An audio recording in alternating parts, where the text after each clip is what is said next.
Netflix is opening retail stores. Chris, according to Chain Store Age, the streaming giant plans to open physical stores dubbed Netflix House, with the first 2 locations expected to debut in the US in 2025, followed thereafter by global expansion. The stores will sell merchandise based on some of Netflix's most popular shows and also offer curated in-store dining and live events. The restaurant will serve up items from the streaming platform's food-based reality shows with a wide range of options from fast casual to high-end dining. Chris, this is also the A&M put you on the spot question this week. I'm like 3 in a row. At least 3 in a row. I think maybe so. More. They're after you. They've been hitting me up. All right. Okay. Well, Chris, A&M says, the irony is not lost on us for Netflix to be opening physical retail stores, especially as Best Buy announces they are taking DVDs out of stores. However, what do you think Netflix's goal of these physical store experiences is, and do they need to be profit generators to be successful? Chris, this is where your movie knowledge comes into play and is very important for the podcast, not other random stuff that you mentioned that not the 25 years of steeped insight I've gained from retail. No. But yes, my arcane movie knowledge. Yeah, and a great point by A&M too. Like, the irony of this week is not lost in the Best Buy announcement, coinciding with this announcement too. To answer that question, I think yes. If you're going to do them, they should be a profitable venture, and honestly, I am crossing the Bridgerton on this one, Anne. Like, fully crossing the Bridgerton. No, it was great, Ad. Great. And I love the idea. I really do. I think you know why I love it, because Anne, I just think it's a reskinning. It's basically the 2023 version of Planet Hollywood. What? And yeah, it is. I mean, that what's old is new again. It's a theme on our show. It's a 2023 version of it. And people throughout the country will eat this crap up. And by that, I mean literally, right? Like, if there's Stranger Things there and there's a menu devoted to it, people will get all geeked up about that and they'll go. So, and the other thing I'd point out too is Netflix has done what I would say is a far better than average job of testing this concept out. So in 2021, this is all according to Chain Store Age. According to 2021, they launched their own online store. So they're seeing how much demand they can get online from these products.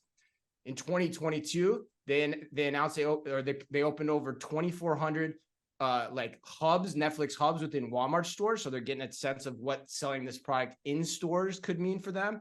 And then they've had 40 pop-up experiences across 20 cities over the last few years.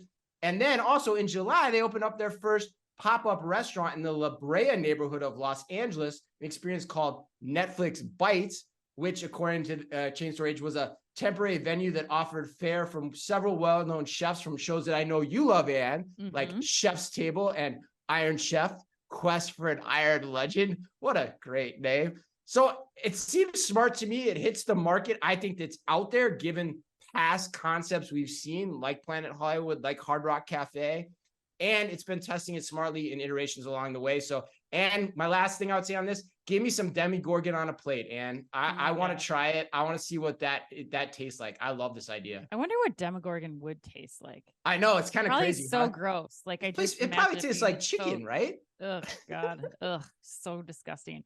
Okay, I don't know that I would compare it to Planet Hollywood, because that to me seems like doomed for failure. Really?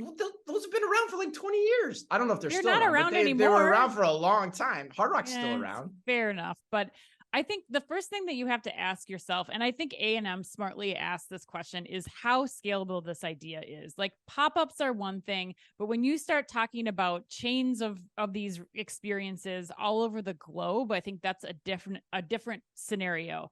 Also, the programs and popularity changes by region so quickly. So it's a big effort. I mean, this to me arguably is as strong an effort as the Netflix program, or like just the content arm of Netflix itself. Like, this is really taking on an entirely new business model.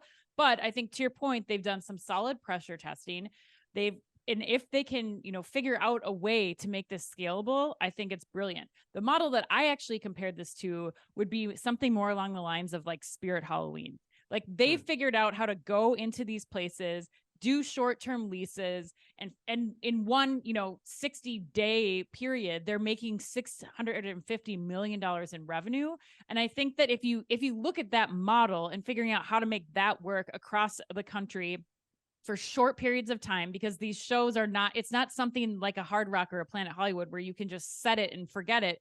It's got to be content that's changing, that's up to the moment based on the shows that are, hitting the top priority. And that stuff happens quickly. So I think the speed at which they're going to have to move to iterate on this has got to be quick, and they have to have a solid foundation set as far as the strategy is concerned for how they're going to make this pop-up kind of experience scalable. Wow, I disagree. I think the Halloween's the wrong analogy there, because Halloween is the Halloween spirit analogy, because the Halloween is very temporal. It's all geared towards one thing. It's pop-up by design. If you're going to get into food and memorabilia showcasing, I think the model of like the Planet Hollywood experience seems to be what they're going for here. I think there's elements to trying to pull off the pop-up idea that make this tougher.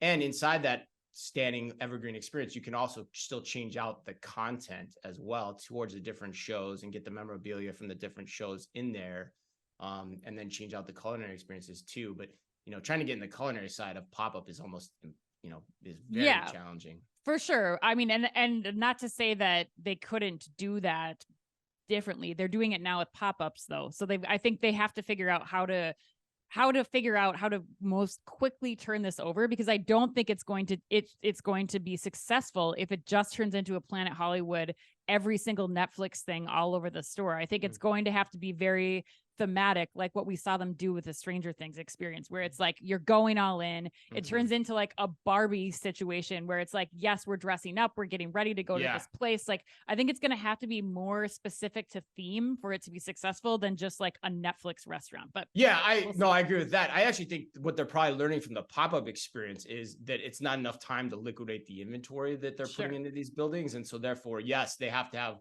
the experiences live for longer in these completely standing locations that exist for longer too. So I think, So it sounds like we're kind of gravitating towards a midpoint here. So net, do you like this idea or not? Like, I'm kind of sure. Yeah. Like, I think there's a lot of possibility if they can figure out how to do this right. And I think that time is not on their side. Like with the frequency of popularity of shows, I think it's going to be a lot harder to pull this off than like the concepts, the chef's table and that kind of thing. Like that's one thing you could. Yeah, there's restaurants that exist all over because they were on Top Chef or something. The talent was on Top Chef before that, but that's not a Netflix branded thing. I think the content's going to have to change much more quickly than any of those other concepts. Yeah, I don't know. Before. Or you play. This is fascinating to me. Or do you play up the nostalgia side, like like the Hard Rock does too? Like, do you play up the really banger shows, like the Stranger Things? I'm making these up now. The Stranger Things is one that comes to mind the most easily, but the Bridgerton experience for those that want that high English society tea dining thing. Do you lever into that more? That's kind of how my mind would think about this versus trying to change it out more often, because you can keep those things going for however long they last, and then decide if and when you want to change it out to another piece of content. But